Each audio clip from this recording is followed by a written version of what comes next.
We see it in the news and on social media all the time. An armed assailant trying to mug, rob, or simply murder someone by means of a weapon. For many people, this would be an unfortunate, defenseless situation, but every now and then, the criminal picks the wrong person. Someone carrying their own handgun for self-defense, who in such a situation draws their firearm and is able to end the threat. The Second Amendment grants the right to carry a gun to the citizens of the United States, although the legalities of this vary significantly from state to state, and it also must be done responsibly. In the United States alone, it's estimated that there are about 1.5 million self-defense shootings per year, meaning these shootings happened because they were provoked by a third party, and the person on the receiving end of the criminal act was legally carrying a firearm and used it in self-defense. For those of you that carry a handgun for self-defense, I'm sure you're already aware of the two basic methods of carrying, open and concealed. Depending on where you live, it's possible that only one of these is even a legal option. I'm also quite certain that many of you prefer one method over the other. In this video, we're going to look into both ways of carrying and weigh the pros and cons of each for those who are considering carrying a gun for self-defense, and also to solidify the reasoning behind the decisions already made for those who currently carry.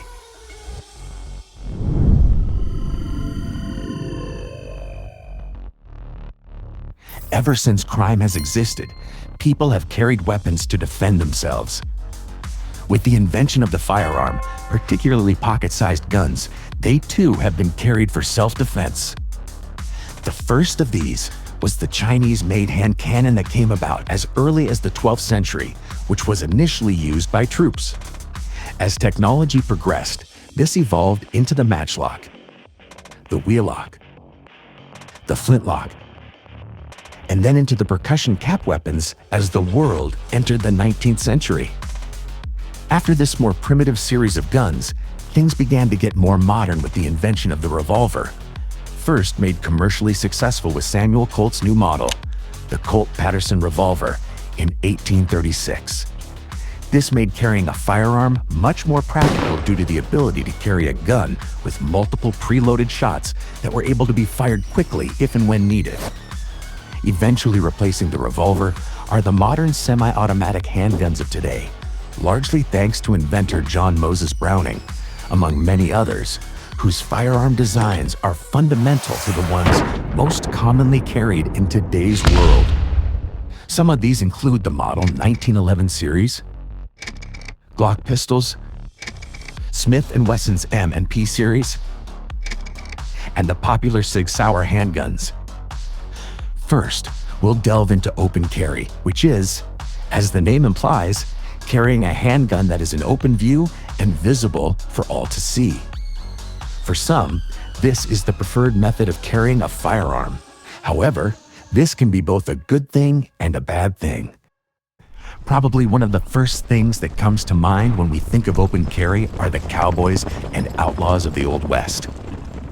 During the 1800s, when the country was young and still a very wild frontier, firearms were commonly carried by many for self-defense against attacks from not only bandits, but also dangerous wild animals, and were viewed more as tools of the trade for this reason. Therefore, the sight of a gun strapped to someone's hip back then was not all that uncommon. But needless to say, times have changed, and things that were considered the norm 150 years ago aren't as widely accepted as they may have been back then. Depending on your point of view, if you choose to open carry, it's obviously going to be seen. And also depending on your point of view, this can be both an advantage and disadvantage. One way of looking at it, if someone is open carrying and some would-be criminal sees a firearm on someone else, they might think to themselves, well, if I commit this crime, the guy over there wearing that big ol' 1911 on his hip is probably going to put me down. So it could be viewed as a deterrent, preventing a crime that was about to occur from ever happening at all. On the other hand, it could definitely be a disadvantage, making yourself the first target to be eliminated, depending on how determined the person is in committing their crime.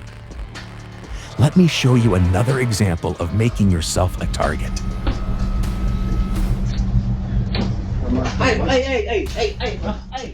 What a dumbass. Not to mention, the amount of unwanted negative attention you'll attract by open carrying is staggering, especially in today's world. Regrettably so, much of this undesirable attention is simply due to ignorance, meaning others around don't understand why someone would have a gun strapped to their side, when the only reason the person is carrying it for, completely legally mind you, really only means to protect his or herself and their family and property. Another one of the benefits of open carrying is both comfort and ease of drawing. Not having your gun hidden under layers of clothing will fundamentally improve your draw time. It also opens up the opportunity to carry a much wider array of firearms. Since you're not limited to the smaller, compact style of guns, it enables you to carry basically any handgun of your choice, perhaps a gun you're much more comfortable or confident with as opposed to a smaller gun with a shorter barrel that generally provides less accuracy. However, open carry isn't allowed everywhere, and you need to do plenty of research first. It can't be stressed enough. You have to be familiar with all the laws and legalities before you even consider carrying a gun. Now, moving on to concealed carry. Obviously, concealed carry is the opposite of open carry, carrying a gun in a way that it's hidden from public view. But just like open carry, this method can have advantages and disadvantages. Beginning with the main difference, what many would define as a strong advantage, this method is much more discreet and will not draw the attention as open carrying likely can and will do. Unless you're carrying a much larger firearm than what is practical, the most public display of the gun would be maybe some printing or an unintentional exposure, depending on what the person carrying the gun is doing. For those unfamiliar with the term printing, it simply means the firearm being pressed against the clothing, showing the outline of the gun, which can be visible to those around you. Although, some minor printing still isn't really noticeable to the average person. However, someone who's an avid gun carrier themselves or someone who's in the field of law enforcement can spot printing pretty quick. But even if and when that happens, as long as you're carrying legally, it's not really a big deal. Another main advantage of concealed carrying is in the instance a situation does occur in which you actually need to use your firearm, you have the element of surprise. Most likely to the perpetrator, you'll appear as defenseless as everyone else around you, but you also may be in the best tactical position to neutralize a threat as opposed to someone who may be open carrying. And if the culprit has already spotted that person, they're going to be the first person to be eliminated by the attacker. Also, from a legal standpoint, concealed carry is also more widely accepted than open carry, with some degree of concealed carry being legal in all 50 states. Open carry is completely illegal in 4 states. Keep in mind that several of these states, whether for open or concealed carry, have permit requirements. You also need to understand other states' reciprocity for the permits of other states' issuance if you plan on traveling with your handgun. Now for the disadvantages. Since concealed carry is based on discretion, this also means you'll be more limited in the choice of firearm that can be carried. Most likely, you'll need to stay with a smaller handgun, such as a compact or even a subcompact pistol, depending on your size. Unfortunately, those with a smaller build are the most limited if they want the firearm to remain unnoticeable. Generally, they'll need to choose a Walther PPK or Bersa Thunder perhaps. These smaller handguns may also not be as effective as would be a full-size handgun, as they possess less stopping power than the larger handguns that are typically chambered in larger calibers. Another disadvantage is the hindrance upon drawing. With concealed carry, there's always an article or two of clothing you'll need to manipulate and maneuver around to draw your weapon, thus slowing down your draw time. This is contrary to open carry, where the firearm is already exposed with nothing in the way that could cost those critical milliseconds of response time. To summarize, We'll now briefly compare the pros and cons of both open carry and concealed carry side by side. Open carry offers a visible deterrent for crime, is generally more comfortable, allows for an unhindered and faster draw, and allows you to carry a wider selection of handguns since it doesn't have to be small enough to conceal. Now for concealed carry, this method is much more discreet when carrying, which means you aren't going to draw unwanted attention, meaning you also have the huge advantage of the element of surprise in a situation where lethal force is necessary, and lastly, this is the most legally accepted option, being legal to some degree in all 50 states. Now switching to the cons for both, and starting back with open carry, it draws a lot of unwanted attention, which means to any criminal, if they mean to do harm, you're going to be their first target. And as that one clown demonstrated earlier, this can open you up to disarmament and theft of your firearm. And lastly, open carry is not legal in all 50 states. Now for the cons of concealed carry. This method doesn't necessarily deter crime since the firearm is hidden from sight.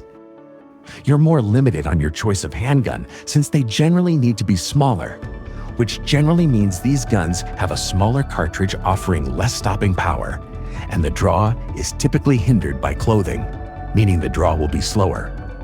I hope this has helped clear up your decision-making on how to carry your own gun, or made you think outside the box a bit for those who already carry, or perhaps has given you some general knowledge about why people carry firearms. Just like the name World Inquiry implies, we want everyone's opinion for a good and healthy logic-based debate. So if you're watching this video, I strongly encourage you to put your own thoughts down in the comments section for open carry or concealed carry. Share your own reasoning on your carrying method, what you carry, what tactical gear and holster you use, or any other thoughts you'd like to share on carrying for self-defense, especially your own experiences. Have you ever had to use a gun in self-defense? And I don't necessarily mean did you actually discharge your firearm into another person, but maybe come as far as drawing it as a deterrent. What advice do you have for those who are considering carrying a gun for self-defense? Please share it in the comments. I really hope you enjoyed this video. If you did, please give it a like. There will be more social debate style videos like this to come, so please subscribe to the channel as well. I want to sincerely thank you for watching.